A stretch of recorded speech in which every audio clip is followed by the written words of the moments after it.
Bon dia, què fem? Soc Carles Mulet y vaig a enseñar-vos la chufa. Sesión con los rabos, ¿eh?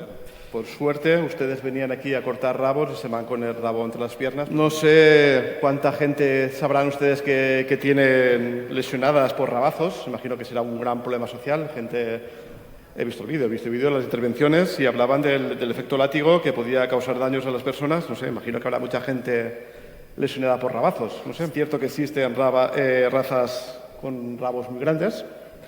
Pues también es cierto que quien se las adquiere también sabe a lo que se expone, porque aquí no hablamos únicamente de rabos, que a ustedes les puede interesar mucho. Y eso, que venían ustedes a cortar rabos y se van con el rabo entre las piernas. Y también comparto que no siempre el tamaño importa. Y viendo también las enseñanzas que siempre nos aporta el actor Nacho Vidal, de que fumar sapos es peligroso, imagino que tampoco será muy saludable comérselos.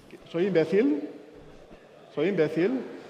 Ah, pero a ti no te llaman al... Señoría, siga, por favor. Sí.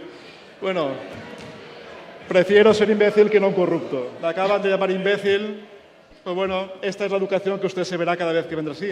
Aquí perfectamente puede llamar imbécil a un parlamentario y no pasa nada, pero en el momento que yo hable de corrupción me quitan la palabra, como ha pasado más veces. Esto es el Senado. Bienvenida a esta ocasión. Sí. Mucha educación, mucho colegio de pago, creo aquí. Ahora payaso.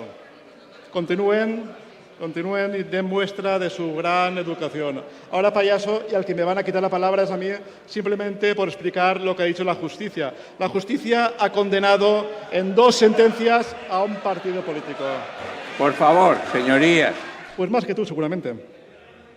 No robarás. Dejen de robar. Dejen de robar continuamente. Cállese, señora. ¿Se podrían, por favor, callar? Es que no puedo, no me escucho de mí mismo. Es que esto es insoportable.